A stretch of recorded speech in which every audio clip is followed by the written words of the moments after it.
गुरु प्यारी सात संगत जी, प्यार भरी राधा स्वामी जी, सात संगत जी, आज की वीडियो को पूरा ज़रूर देखिए। अगर वीडियो अच्छी लगती है तो वीडियो को ज़रूर लाइक और चैनल को सब्सक्राइब करना मत भूलिएगा।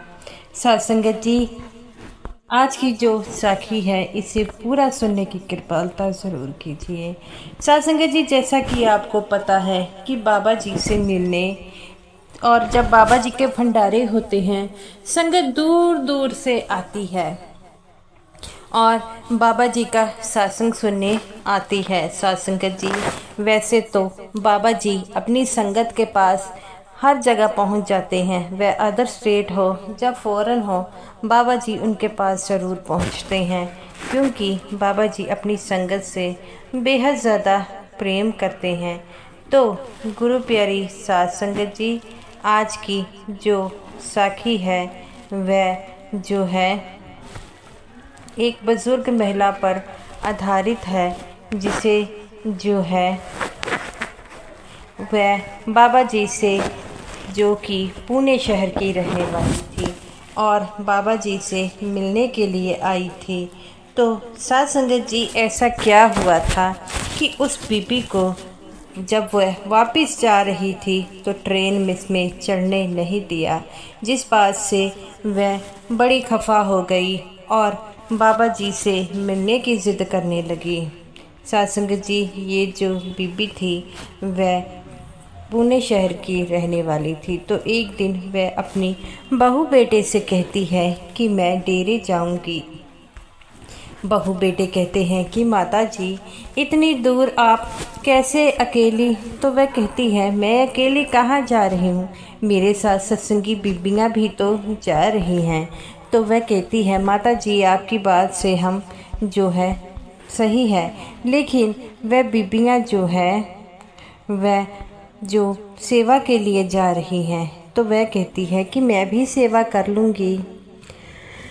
तो वह कहते हैं, बीबी जी आप सेवा कर लीजिए, इसमें कोई तो राह नहीं है, लेकिन जो है आपको इतने देर तक आप सेवा नहीं कर सकती, आपकी तबीयत खराब हो गई तो आपकी उम्र भी 80 साल के करीब है। तो वो कहती है, इसीलिए तो मैं कहती हूँ कि मैं डेरे जाने से पहले जो हूँ, मरने से पहले एक बार मैं डेरे जाना चाहती हूँ। वह कहता है, माता जी आप क्यों जिद कर रही हैं? जब बाबा जी यहाँ पर आएंगे तब आप बाबा जी से मिल लेना। तो वह कहती है कि बेटा, पिछली बार भी जब बाबा जी आए थे तो मेरी तबीयत खराब हो गई थी, जिस कारणवश मैं बाबा जी से मिल नहीं पाई। अब मैं बाबा जी से मिलने के लिए डेरे जा रही हूँ, मेरी सहेलियाँ भी जा रही है, तो क्यों जिद करता है? तो उसकी पत्नी कहती है, फिर आप माता जी को बार बार ऐसे मना कर रहे हैं, अच्छा नहीं लग रहा, माता जी को जाने दीजिए। तो उसका पति कहता है, ठीक है माता जी आप चले जाइए और अपनी दवाई पत्ता भी वहाँ पर ले जाइए। वो कहती है कि तुम्हें तो पता है ना कि बाबा जी के घर में सब कुछ मिलता है, मेरी दवाई की चिंता मत करें। तो वह कहता है कि हम इस बात के बारे में जानते हैं, लेकिन आपको अपनी दवाई भी तो साथ रखनी होगी ना।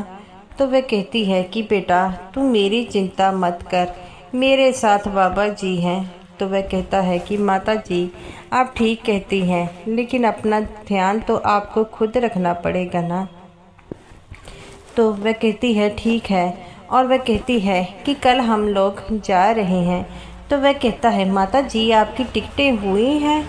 तो वह कहती है, हाँ बेटा, उन्होंने पहले से मेरी टिकटें करवा दी थी। तो वह कहता है, ठीक है माता जी, फिर आप चले जाना। तो वह कहती है कि मैं कल चली जाऊंगी। तो वह कहता है, ठीक है माता जी, जैसा आपको अच्छा लगे। तब उसकी बीवी कहती है कि माता जी की तबीयत तो ठीक नहीं रहती। तो वह कहता है कि मैंने माता जी को कई बार कहा है, लेकिन माता जी अब जिद पर अड़ गई है, तो मैं क्या करूं? तो वो कहती है कि ठीक है आपने जाने दिया, उनका बड़ा मन था। तो वह कहता है, हाँ वह जा तो रही है, लेकिन हमारा ध्यान उनके पीछे रहेगा। तो वो कहती है कोई बात नहीं, बाबा जी के घर जा रही हैं, बाबा जी जो है सब कुछ ठीक करेंगे। और वह बीबी अगले दिन अपने उन सहेलियों के साथ जो है चली जाती है और वह सारी सेवा करती है, ये भी सेवा करती है। और जिस दिन इन्होंने वापसी आना था उस दिन इसकी तबीयत जो है ख़राब हो जाती है और इसे डेरे के हॉस्पिटल में एडमिट करवाया जाता है। उसकी सारी सहेलियां कहती है कि अब तो हमारी आज की टिकट है, इसकी टिकट भी है। तो वह कहती है कि कोई बात नहीं, हम चलते हैं, ये जनरल डिब्बे में आ जाएगी। लेकिन एक बीबी कहती है कि ये बेचारी अकेली कैसे आएगी, हम इनके साथ आई थी। तो वह कहती है कि ऐसे हम भी फंस जाएंगे। तो वह कहती है, एक जो है उस बीबी से मिलने जाती है और कहती है हमारी आज की वापसी है, क्या हम जाएं? तो वह कहती है कि तुम मेरी चिंता मत करो, तुम जाओ और टिकटों की चिंता मत करो, मेरे बेटे को जाकर कह देना कि मेरी टिकट करा दे और मुझे फ़ोन पर बता दे तो मैं आ जाऊंगी। वह सारी बीबियाँ जो है चली जाती है। वह बीबी 4 दिन के बाद ठीक होती है। उसके बेटे से उसकी बात होती है। बेटा कहता है माँ ऐसे कोई टिकट नहीं मिल रही, आप ऐसा कीजिए कि आप जनरल डिब्बे में बैठकर आ जाइए। तो वह कहती है बेटा एक तो मैं अकेली हूँ, ऊपर से मुझे कुछ नहीं पता मैं कैसे आ जाऊँ। वो कहता है माँ मैं भी काम के चक्कर में आ नहीं सकता, तो आपको अकेले ही आना पड़ेगा। मैंने आपको पहले ही कहा था कि आपकी तबीयत ठीक नहीं रहती, लेकिन आपने मेरी बात नहीं मानी। तो वह कहती है ठीक है बेटा। वह सेवादारों से पूछती है और सेवादार कहते हैं कि माता जी अभी कुछ ही देर के बाद जो है ट्रेन आएगी, आप उसमें बैठ जाना। तो वह कहती है कि उसमें जनरल डब्बा तो होगा। तो वह कहते हैं हाँ, उस जो माता ने ट्रेन पर बैठना था वह ट्रेन जो थी वह 9 बजे आनी थी, लेकिन ये ट्रेन 8 बजे आनी थी। ये ट्रेन भी पुणे के पास ही जानी थी, लेकिन ये ट्रेन जो थी लग्जरी ट्रेन थी और इस पगवी को पता नहीं था कि इसमें जनरल डिब्बा नहीं है। और वह कहती है मैंने सेवादार से पूछा है तो यही डिब्बा होगी ट्रेन। और वो कहता था लास्ट का जो डब्बा होता है वह जो रिजर्वेशन का होता है, तो मैं इस ट्रेन में ही बैठ जाती हूँ। इतना कहते ही वह ट्रेन में बैठ जाती है और देखती है और कहती है कि ये ट्रेन तो बहुत अच्छी है, ठंडी भी है, क्योंकि वह एसी वाली ट्रेन थी। और तभी एक आदमी देखता है और कहता है कि माता जी आप वहाँ पर बैठ जाइए, आपकी सीट कहाँ है। और इतने में ही ट्रेन चलने लग पड़ती है। तो वह कहती है कि मेरी तो रिजर्वेशन हुई नहीं है। तो वो कहता है कि माता जी आपने टिकट ली है। तो वो कहती है कि टिकट तो मुझे याद नहीं बेटा, मेरे बेटे ने करा दी होगी, तू मेरा फ़ोन चेक कर देख, मेरे फ़ोन में उसने टिकट ली है। तो वह चेक करता है और कहता है कि जो आपके बेटे ने ट्रेन की टिकट ली है वह अगली ट्रेन आनी थी उसकी टिकट है। माता जी आपको जो है इस ट्रेन में नहीं चढ़ना था, अगर टीटी आ गया तो आपको भारी जुर्माना डालेगा। तो वो कहती है अब क्या करें। तो वह कहता है कि जब अगला स्टेशन आएगा आप उतर जाएं। वो कहती है बेटा मैं ऐसे उतर नहीं सकती, मेरी उम्र का लिहाज देखो। तो वो कहता है माता जी फिर जो होगा देखा जाएगा। कुछ समय बाद टीटी आता है और इस माई की ट्रेन को मोबाइल चेक करता है। वह कहता है कि माई आपको इस ट्रेन से उतरना पड़ेगा। तो माई उसके हाथ जोड़ने लग पड़ती है और कहती है बेटा मैं गलती से बैठ गई, अब मैं नीचे उतरूंगी तो मेरे लिए काफ़ी दिक्कत होगी। तो वो कहता है कि माता जी आपको नीचे तो उतरना पड़ेगा, क्योंकि जिस ट्रेन में आप बैठी हैं उस ट्रेन का जो किराया है वह बहुत ज़्यादा है, तो आप इस ट्रेन में नहीं जा सकती। तो वो कहती है बेटा मेरी उम्र का तो लिहाज रखो। तो वह कहता है माता जी ये मेरी ड्यूटी है, तो मैं ऐसा नहीं कर सकता। तो वह बीबी रोने लग पड़ती है। तो वह कहता है, माता जी मैं कुछ नहीं कर सकता, आपको उतरना ही पड़ेगा। वो बीबी कहती है, बेटा थोड़ा तो रहम खाओ, बाबा जी के घर से आ रही हूँ। तो वह कहता है कि फिर तो आपकी टिकट बाबा जी ही लेकर देंगे। तो वह कहती है, बेटा ऐसी क्या बात हो गई। तभी वहाँ पर एक सरदार आदमी था। वो कहता है कि क्या बात हो गई है। तो वह कहते हैं कि इस माई के पास टिकट नहीं थी और ये दूसरी ट्रेन की टिकट है और ये इस ट्रेन में बैठ गई है, तो मैं उसे नीचे उतरने के लिए कह रहा हूँ। तब वह कहते हैं, नीचे क्यों उतरेगी, वह इतनी बुजुर्ग है, उनको कहीं चोट लग जाएगी तो कौन जिम्मेवार है। तो वह कहता है कि भाई साहब ये हमारी ड्यूटी है, हम ऐसा नहीं कर सकते। तो वह कहता है, क्या आपकी ड्यूटी किसी बुज़ुर्ग को नीचे उतरने को कहती है। तो वह कहता है कि भाई साहब हम कुछ नहीं कर सकते। तब वह कहता है, कोई और हल है तो मुझे बताओ। तो वह कहता है, इसका कोई हल नहीं है।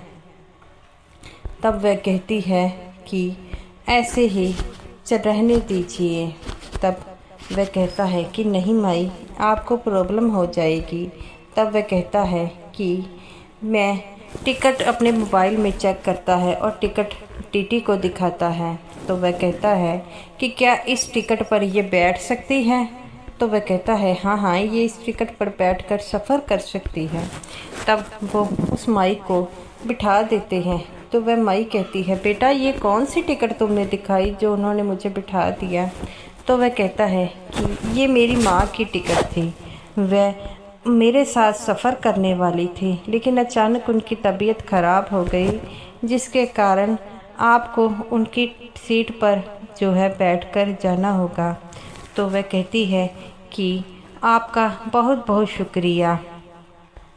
और वो कहता है कि ये टिकट आप अपने मोबाइल में ले लीजिए, अगर आपसे कोई पूछे तो ये टिकट दे दीजिए। वह माई अपने फ़ोन से, उनके फ़ोन से जो है टिकट सेंड करवा लेती है और आराम से बैठ जाती है। वह सरदार आदमी भी बैठा था। वह कहता है कि मुझे थोड़ा काम है और मैं आकर आता हूँ। तो वह चला जाता है। तब वह बीबी देखती है कि काफ़ी समय हो गया, वह सरदार आदमी नहीं आया, वह कहाँ गया। तो वह सबसे पूछती है कि वह सरदार आदमी कहाँ गया। तो वह कहते हैं, हमें नहीं पता। तो वह बैठी बैठी सोच ही रही थी, उसके बेटे का फ़ोन आ गया और कहता है, माँ कहाँ पर हो। तो उसकी माँ सब कुछ बता देती है कि बेटा ऐसा, मैं दूसरी ट्रेन पर बैठ गई। तो वो कहता है, माँ क्या तुम्हें टीटी ने नीचे नहीं उतारा। तभी वह कहती है कि एक सरदार आदमी ने मुझे अपनी टिकट दे दी। तो वो उसका बेटा कहता है कि माँ उस सरदार आदमी से बात कराना, वो टिकट बहुत महंगी है, मैं उनसे बात कर कर उनके पैसे दे देता हूँ। तो वो कहती है कि बेटा मैंने तो उन्हें ढूंढा लेकिन वह मुझे नहीं मिले। तो वह कहती है कि बेटा मुझे नहीं पता वह कहाँ गए हैं। तो वह कहती है बेटा कि जब आएंगे तो मुझसे बात कराना। वह कहती है, बेटा पिछले 2 घंटों से मैं ढूंढ रही हूँ, मुझे नहीं मिले। तब वो माँ कहती है कि बेटा वो कहीं बाबा जी तो नहीं थे। माँ की बात सुनकर बेटा कहता है कि माँ ऐसा कैसे हो सकता है। वो कहती है, बेटा ऐसा इत्तेफाक नहीं हो सकता कि जिस ट्रेन से मुझे उतारा जा रहा था उसी की मुझे ट्रेन मिली। तो माँ कहती है, कोई और नहीं, वह मेरे बाबा जी थे। उसका बेटा भी ये बात मानने के लिए तैयार नहीं था, लेकिन माँ के कहने के बाद वह भी कहता है कि माँ वह बाबा जी ही थे। तो माँ बड़ी खुश होती है और कहती है, देख ले बेटा तुझे मेरी चिंता थी, लेकिन बाबा जी ने मुझे ट्रेन में बिठा दिया। माँ की बात सुनकर बेटा कहता है कि माँ तू सच कहती है कि बाबा जी बख्शनहार हैं, उन्होंने आज तेरी वो ट्रेन की टिकट खरीद कर तुझे नीचे नहीं उतरने दिया। तो वह कहती है, बेटा जो बाबा जी पर विश्वास करता है बाबा जी हमेशा ही उसके अंग संग रहते हैं। तो गुरु प्यारी साथ संगत जी, ये रही मेरी आज की वीडियो अच्छी लगी हो तो ज़रूर लाइक कीजिएगा। और साथ संगत जी, बाबा जी पर अपने विश्वास को कभी कम नहीं होने दीजिए। साथ संगत जी, समूह साथ संगत जी को मेरी तरफ से प्यार भरी राधा स्वामी जी।